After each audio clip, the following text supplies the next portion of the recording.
People who succeed in any situation have a pattern of what they do to succeed. And it doesn't matter whether that person is succeeding in a business context or in a relationship context. It doesn't matter what the environment is. The fundamental lessons or laws for succeeding are very, very basic. So if we're looking for the ultimate success formula, the very first thing we'd have is you'd have to know what you want, which we call know your outcome. If you're going to succeed at anything, it's hard to succeed, hard to hit a target when you don't know what it is.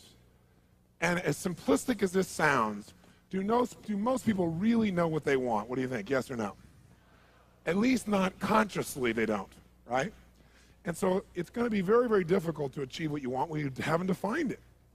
But this is going to become a question we're going to want you to ask yourself a lot. What is my outcome in this situation? I even have a time management system that I developed. It's really a life management system, which we call OPA, because the first O stands for what's my outcome. Because you can come up with a question like, what should I do?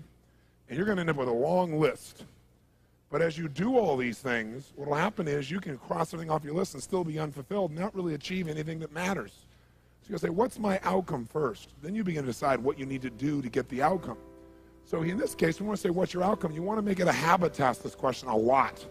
You're in the middle of a conversation. Stop yourself if it seems to be going nowhere and say, what's my outcome here? Do I want to connect? Do I want to influence this person? Do I want to learn something? What's your outcome? For example, how many of you have ever been caught up in an argument and you even forgot what you're arguing for, but you knew you had to win? How many been there? Say aye. Okay, if in the middle of that argument you were to ask yourself the question, what's my outcome here? I guarantee you your brain would say, well, my outcome is not to fight, my outcome is to resolve this. And as you get clear on what your real target is, your behavior will change automatically. So very, very few people know what they want. And the more clear you can get about what you want, the more you can really achieve. So right underneath this is the subset of number one, still number one, just like clarity is power. Clarity is power. The more clear you can become about what it is you really want, the more power you're going to have. Because your brain is like a servo mechanism in a bomb, as an example. When they send a missile out, it has a servo mechanism. It knows what the target is, and when the target moves, it follows it. Well, your brain is very similar. When you decide exactly what it is you want, you start picking up information that you never would have picked up before consciously. For example, have you ever bought a particular car maybe, or maybe a certain outfit, and then all of a sudden you see that car or outfit everywhere? How many of you have had that experience? Say aye. Well, was that car outfit already around you all the time? Yeah, but you didn't notice it because there's a portion of your brain that is responsible for one thing, and that is screening out 99% of what you see, hear, and feel in life. Because if you were to notice everything that's going on in this room right now, you go stark raving mad. But most of you don't. You pay attention to a small number of things. If you could right now notice what? Millions of things. You could notice my voice. You could listen to what I'm saying. You could notice what's going on in the background, the screens. You could hear the air conditioning. You could smell your neighbor after all that jumping up and down and notice that. Right? You could feel that maybe a little sweat trickling across your chest or whatever was going on after all that jumping up and down. You could feel the blood maybe vibrating or circulating through your left eardrum, but you don't think about those things, so maybe I mention them or something triggers it. So this part of our brain that's responsible for deleting most of our thoughts and most of the things that are going on around us, that part of our brain, when it knows what you want, it makes you notice those things. You suddenly see that car because it's important. It's called the reticular activating system. You don't have to write all that down. For short, it's called RAS. The reticular activating system tells your brain what to pay attention to. So when you say, this is what I really want, now anything that relates to that you wouldn't have noticed before will start popping up into your focus. And a lot of times people say, it's amazing. I decided this and it was kind of synchronicity. These things started popping up. Well, these things were probably around you before, but you never noticed them because you hadn't decided your outcome. Now, when you know your outcome, you're ahead of 95% of the population. But that's not enough. The second thing you got to know is a lot of times you know your outcome, but you lose your drive. You want something, but you forget the most important thing, which is know why you want it. Know why you want it. You got to know the purpose. In our OPA training system, when people are managing their lives, we have them ask, what's my outcome? And then why do I want this? Because any person successful, really successful, knows exactly what they want and they know why. The reason you gotta know why is, remember I said yesterday, reasons come first, answers come second. If you get enough reasons, you can get a big enough why, you can figure out how to do about anything, but you gotta have purpose because purpose provides drive. Now, if you know what you want and you know why, you're light years ahead of most of the population, but you got to go to the step that most people seem to avoid, and that is you got to take massive what? That's right, and the key word there is massive. Massive action can be a cure-all when you know what you're after and you know why you want it. Because when you know what you're after, when you take action, you won't just be expending energy. You'll be moving yourself in a direction towards something you really, really want. And by the way, last night we called taking massive action personal what? Power, which means the ability to take action. And what stops people from taking action? Primarily what? Fear. And the way you get over that fear is, what do you think is the number one fear most people have? Failure. And the reason is they feel if they fail, they won't be loved. They'll be rejected. They'll be hurt. They'll be judged. So what they really are afraid of is losing love. And they think that this rejection, or I should say this failure, will lead to that rejection or loss of love. The truth of the matter is you can't fail unless you don't try. If you try something that doesn't work, you just learn from it, and that'll make you better the next time you go about it. Now, if you know your outcome, know why you want it, and take massive action, you're now in the most small percentile of people on the planet. So what's the next step, though? Well, you can take a lot of action and get caught up in a pattern. Like become so determined that you became like tunnel vision, like, I know this is going to work. And so you keep running east looking for a sunset with total certainty and a lot of belief, high standards, still doesn't work. So what you have to be able to do to succeed so you don't get caught up in some old pattern is you got to know what you're getting. Know what you are, know what you're getting.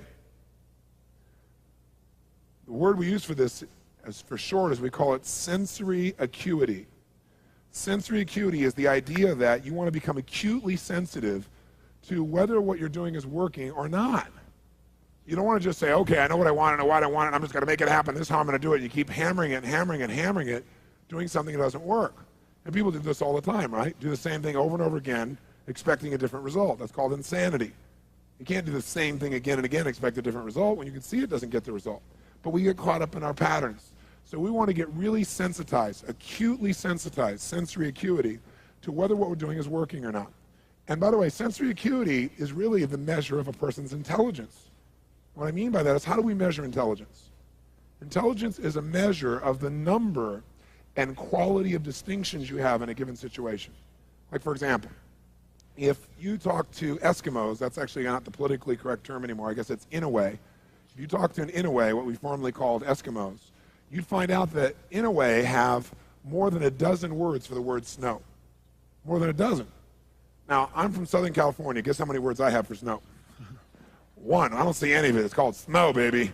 Right? But they got to know what kind of snow. They got to make more refined distinctions to be effective in the world, to get their outcomes. They got to know what kind of snow you can build an igloo out of, what kind of snow you can take your dogs through, what kind of snow you can eat, right? What kind of snow you're going to fall through.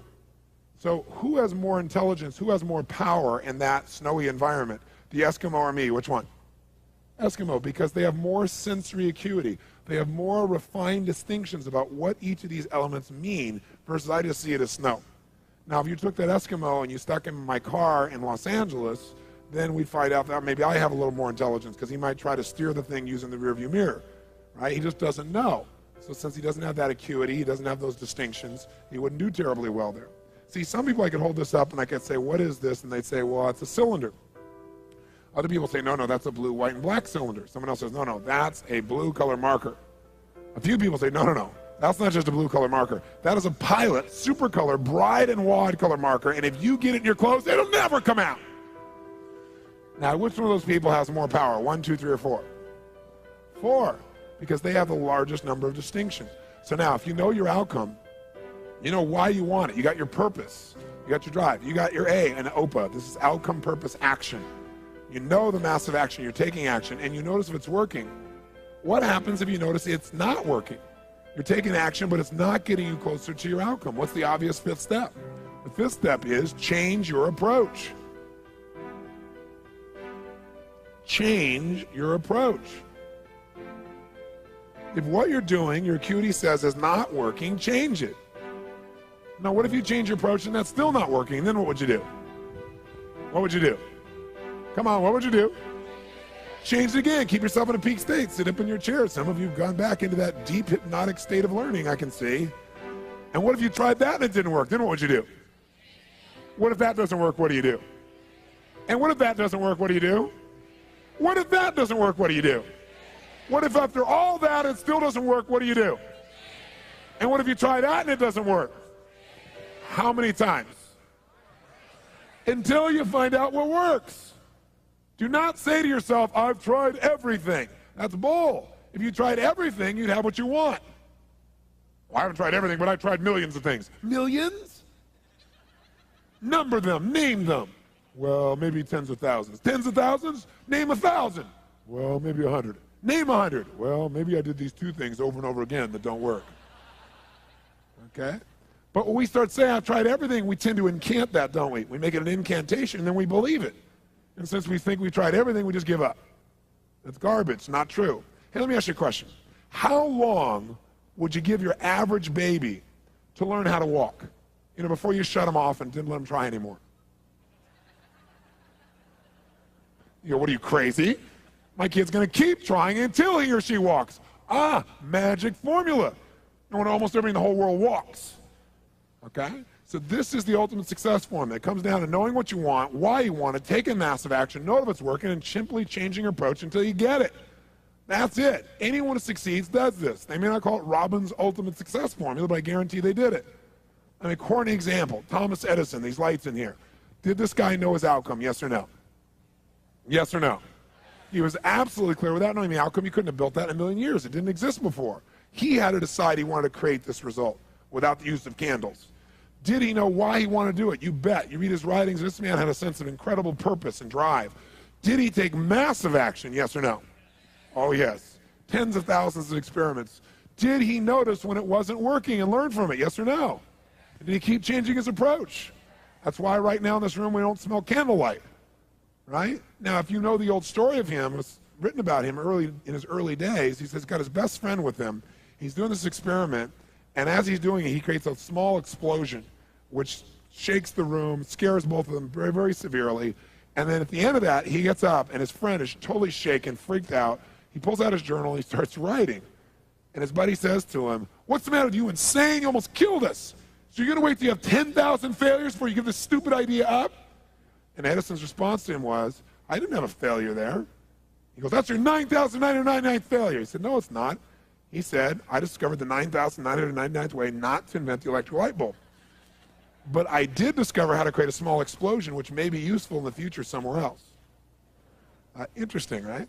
Because he understood what this process was. Hey, did Bruce Springsteen use this? Do you think he just went out and used his gravelly voice and said, hey, baby, born to USA, and everybody went, yeah, you're it, man? Is that what happened?